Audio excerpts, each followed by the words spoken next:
fans of the Dallas Cowboys. This past week was truly exhilarating and nerve. It began with the devastating loss of CeeDee Lamb, leaving our offensive unit in disarray right away. However, things didn't end there, as Jadeveon Clowney is all set to make his first appearance wearing the team's iconic star. Adding to the excitement, a spicy trade speculation has emerged. And to top everything, Jerry Jones has made some significant statements that's bound to spark discussions everywhere. Stay tuned until the finish. But prior to diving into all the specifics of this chaos, allow me to request something simple. Please hit that subscribe button, it's completely free, and helps sustain this community conversation. Also, tap the like button since it assists YouTube in sharing this update with additional members of Cowboys Nation. Moreover, drop a comment down there because this area is for all who passionately support America's team. I'm still emotional over the events in the matchup versus the Bears.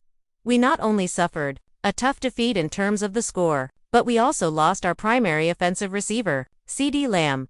It occurred during the initial quarter on what appeared to be a standard play, yet that ankle injury looked severe. The following day brought the verdict, an ankle sprain, sidelining him for several weeks. This isn't merely a player missing, it's a huge setback given he's the driving force behind the offense. Frankly, I almost leaped from my seat upon learning it'd be several contests. We mustn't downplay the consequences. During the opening 2 weeks, he amassed more than 110 yards per game. He represented consistent output and dependability, and now we need others to rise to the occasion. The offense, already struggling, faces increased strain. That's when a surprising shift occurs with George Pickens. Indeed, the identical Pickens acquired via trade from the Pittsburgh Steelers in May.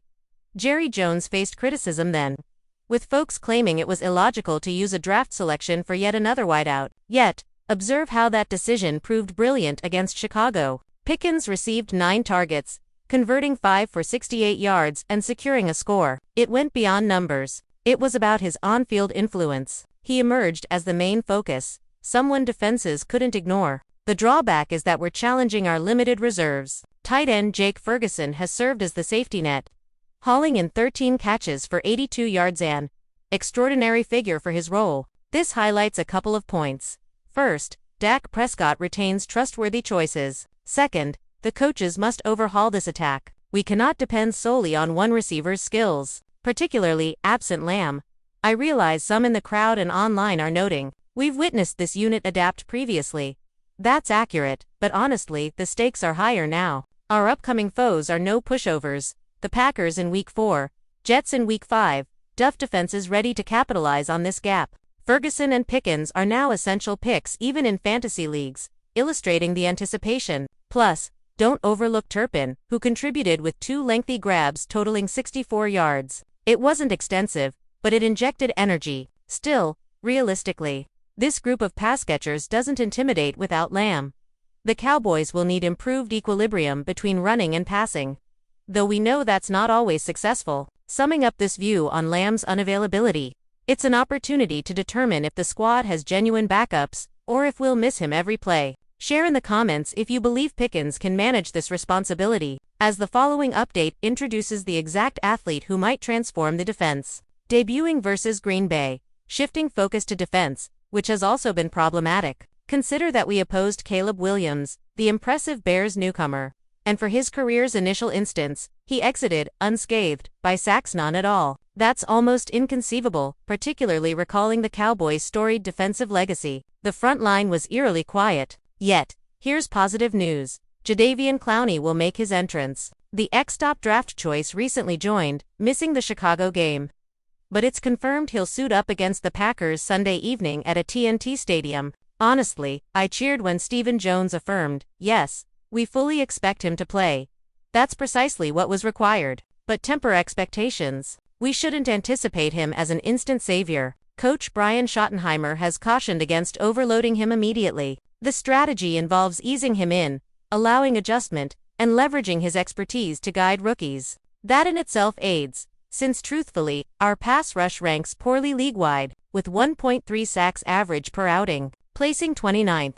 That's not the Cowboys' standard, not the America's team we recall dominating up front. Examine the stats. Dante Fowler leads in PFF grades but ranks just 31st among 114. Others drag it down. Marshon Lattimore, Dorrance Armstrong, Sam Williams, all poorly rated. Williams has the highest snap count yet is among the worst graded. It's frustrating. Thus, Clowney's addition, though not as dynamic as before, offers a needed adjustment. He has the history, game awareness, and intimidation factor. Additionally, off-field, he can mentor, as Schottenheimer mentioned, aiding youngsters like Armstrong and Mozzie Smith. It won't appear in stats but alters defensive attitude that's valuable know-how. I recognize some fans will argue, Clowney's beyond his peak. He won't resolve issues.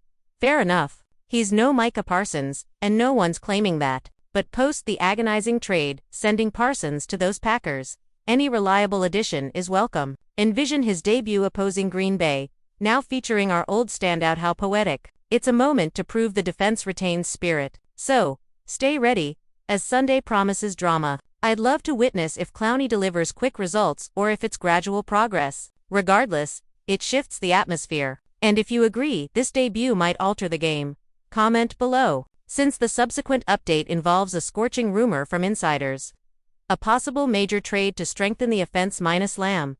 If Lamb's injury was already painful, supporters are now pondering the big query: how will management address that gap? That's when the insider scoop exploded. Rumors suggest the Cowboys could seek help from Carolina, specifically Xavier Yes, the receiver from South Carolina with elite college credentials, a 2024 first-rounder. Frankly, I'm unsure whether to feel thrilled or wary. His skills are legitimate: robust physique, deceptive speed, excellent at disputed catches. Lance Zierlein called him a receiver who earns deference via size alone. Yet, in pro ball, he hasn't dazzled. With the Panthers, 53 grabs, slightly above 500 yards. For scores not celebratory material. But consider the context. Carolina's revamping, having selected Teteroa McMillan, possibly open to moving Leggett. His deal is entry-level. 4 years, $12 million. For a top draft wideout, the value might appeal. Bleacher Report suggested a trade cost of a 2026 third-rounder, possibly upgrading to second based on output. Realistically, that's affordable. Now, is the gamble justified? Pickens has risen admirably. Ferguson's a solid option. Turpin's flashed potential, but that won't last a full campaign. The Packers and Jets defenses will push this receiver group hard. Without reserves, the attack might falter entirely. I'm conflicted. Jerry adores flashy deals for attention. But recall flops like Jonathan Mingo from Carolina too, with no receptions in 2025. Risk repeating. Fans are divided. Some favor investing in youth cheaply. Others view it as wasting picks on unproven talent. I see it as bold masking urgency, since a month without Lamb creates a massive void, and consecutive defeats could end the year. Consider the mental boost. Acquiring Leggett indicates activity, Jerry's faith in the season. It energizes players and supporters. Even if not perfect, the action sparks vitality. So, watch closely. This could materialize soon, reshaping the offense. Comment if you'd trade a pick for this chance. As the final update stems from Jerry himself, firmly addressing coaching futures. To conclude this wild period, we must discuss leadership.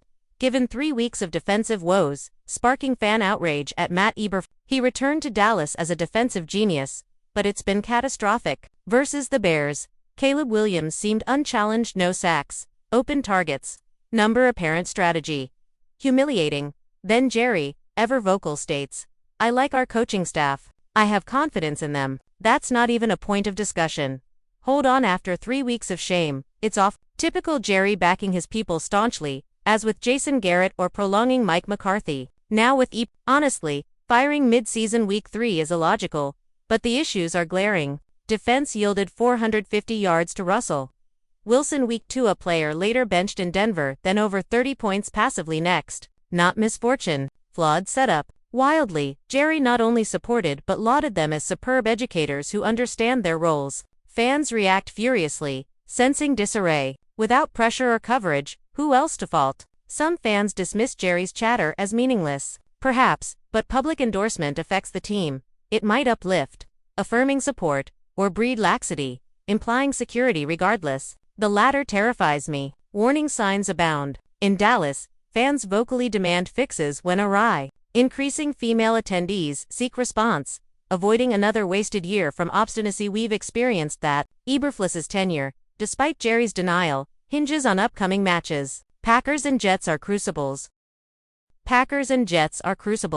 No progress, and that not a discussion line becomes laughable, potentially erupting pressure despite Jerry's nature. So, comment, do you think Eberflus can fix the defense, or are we reliving errors? Post Jerry's firm words. It questions if he's overly shielding or genuinely convinced. Overall, this squad emotionally toys with us. Lamb's loss rattled the offense, yet Pickens and Ferguson proved capable of maintaining it. Defensively, Clowney enters to revive a unit adrift since Parsons' exit. The trade buzz could revamp the attack anew, with Jerry staunchly backing Eberflus. This team offers no respite, constant ups and downs.